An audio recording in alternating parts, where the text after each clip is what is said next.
Assalamualaikum warahmatullahi wabarakatuh. Selamat datang di channel Qadar. Kali ini kita akan membahas seorang sahabat sekaligus saudara sepupu Nabi Muhammad SAW yang sangat berpengetahuan luas dan sangat banyak hadis yang diriwayatkan oleh beliau. Siapakah beliau? Mari kita simak kisahnya.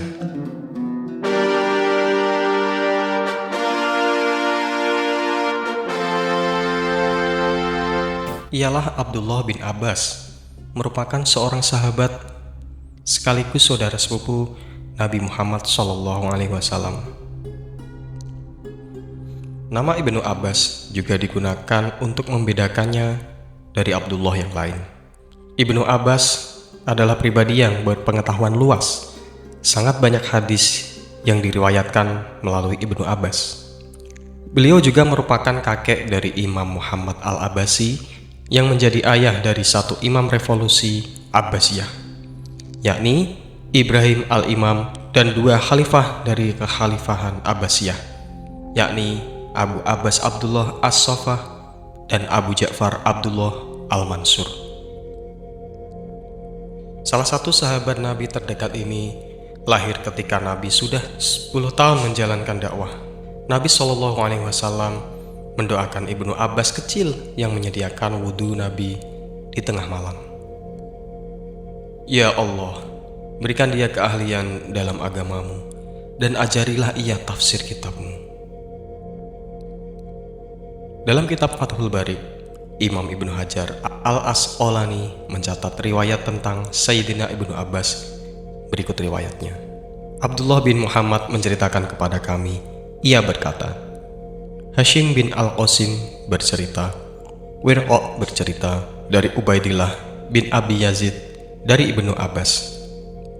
Sesungguhnya Nabi SAW memasuki kamar mandi, kemudian aku meletakkan seember air untuknya.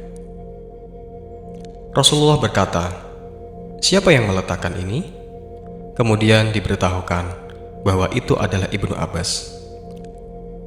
Lalu Rasulullah berkata, ya Allah, berilah Ibnu Abbas kepahaman dalam agama. Imam Ibnu Hajar al-Asqalani, Fathul Bari, Syahihil Bukhari. Memiliki kepekaan intelektual dan praktikal. Dalam sebuah riwayat mengatakan, usianya yang masih 10 tahun ketika itu, Ibnu Abbas berkata, Rasulullah SAW wafat saat usiaku 10 tahun, dan aku sudah disunat. Hadis riwayat Ahmad. Mengutip dari laman NU Online, bisa dikatakan secara sederhana, di masa kecilnya Ibnu Abbas memiliki kepekaan intelektual dan praktikal. Ia peka bahwa siapapun yang memasuki kamar mandi pasti membutuhkan air. Apalagi di era itu yang mana pengairan masih dilakukan secara manual dan tradisional. Dapat dibayangkan, anak sekecil itu sudah memiliki kepekaan intelektual yang baik terhadap sekitar. Itulah yang membuatnya luar biasa dan mendapatkan doa dari Rasulullah SAW. Kepekaannya itu diaktualisasikan dengan laku, tidak hanya berkutat dalam ruang teori. Karena banyak dari kita meskipun sudah tahu dan sadar bahwa sesuatu itu baik, tetap enggan melaksanakannya. Berbeda dengan Ibnu Abbas kecil.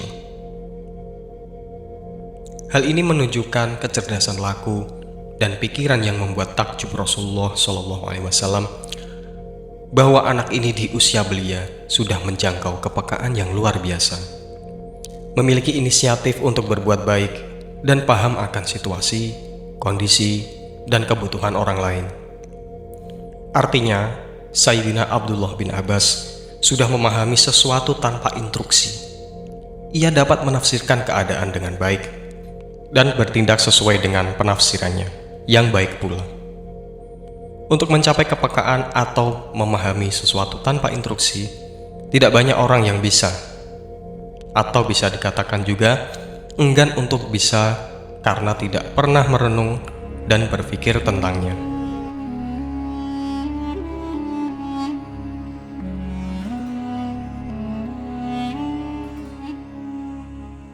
Contoh lain dari kecerdasan atau kepekaan Ibnu Abbas kecil terjadi saat ia sholat malam. Bersama Rasulullah SAW, ia berada di belakang. Lalu Rasulullah memposisikannya sejajar dengannya. Setelah selesai sholat, Ibnu Abbas kecil bertanya kepada Rasulullah, "Apakah pantas seseorang sholat sejajar denganmu?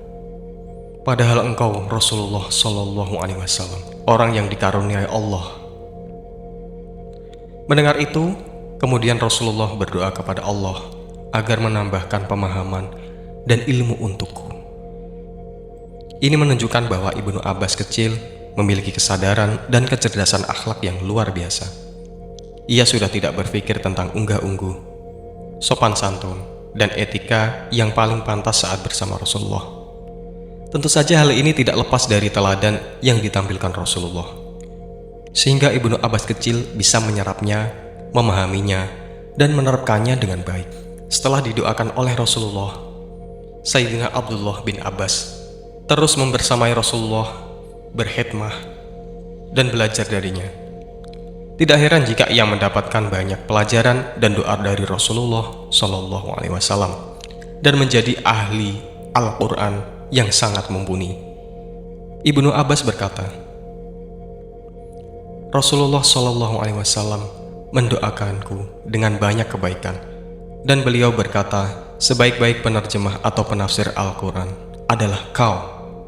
Al-Asbahani Hilyatul Aulia, Juz 1 halaman 317. Maka dari itu, kita perlu meluangkan waktu untuk belajar, menuntut ilmu, merenung, mengambil iktibar, dan bertafakur, agar pikiran dan hati kita selalu hidup.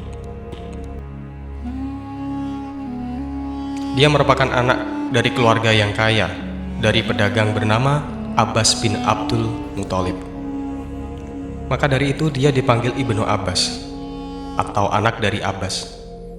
Ibu dari Ibnu Abbas adalah Ummu Al-Fadl Lubabah, yang merupakan wanita kedua yang masuk Islam, melakukan hal yang sama dengan teman dekatnya Khadijah binti Khuwailid, istri Nabi Muhammad. Ayah dari Ibnu Abbas dan ayah dari Muhammad merupakan anak dari orang yang sama, Syaiban bin Hashim, atau lebih dikenal dengan nama Abdul Muthalib. Ayah orang itu adalah Hashim bin Abdul Manaf, penerus dari Bani Hashim, klan dari Quraisy yang terkenal di Mekah. Ibnu Abbas juga memiliki seorang saudara bernama Fadl bin Abbas. Saat Ibnu Abbas masih dalam kandungan, Nabi meminta pada ibunya agar membawanya saat lahir. Ketika lahir, Nabi sendiri yang memberikannya nama Abdullah. Engkau akan melihatnya sebagai orang yang cerdas, kata Nabi kepada Ummu Fadl. Pandangan sahabat. Sa'ad bin Abi Waqqas melukiskannya dengan kalimat-kalimat seperti ini. Tak seorang pun yang kutemui lebih cepat mengerti, lebih tajam berpikir, dan lebih banyak dapat menyerap ilmu dan lebih luas sifat santunnya dari Ibnu Abbas. Dan sungguh kulihat Umar memanggilnya dalam urusan-urusan pelik, padahal sekelilingnya terdapat peserta Badar dari kalangan Muhajirin dan Ansor. Maka tampillah Ibnu Abbas menyampaikan pendapatnya, dan Umar pun tak hendak melampaui apa katanya.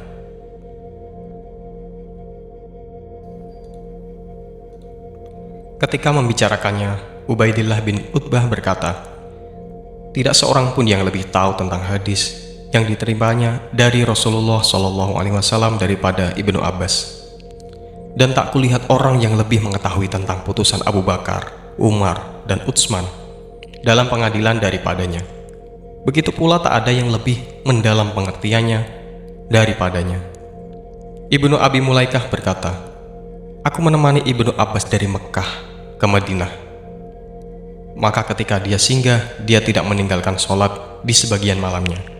Ia membaca surat Qaf ayat 19 tentang sakaratul maut hingga ia menangis. Ibnu Abbas pendukung Ali bin Abi Thalib dan berpartisipasi dalam pertempuran Jamal dan pertempuran Siffin.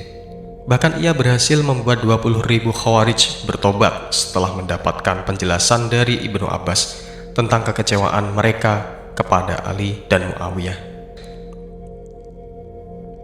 Ibnu Abbas wafat pada tahun 68 Hijriah dalam usia 71 tahun. Dari Ibnu Jubair menceritakan bahwa Ibnu Abbas wafat di Taif. Ketika Ibnu Al-Hanafiyah menguburkan Ibnu Abbas, ia berkata, "Hari ini telah wafat cendekiawan umat ini." Sekian kisah singkat dari Abdullah bin Abbas, sosok sahabat Nabi dan juga ulama besar. Sampai jumpa di kisah-kisah selanjutnya. Assalamualaikum warahmatullahi wabarakatuh.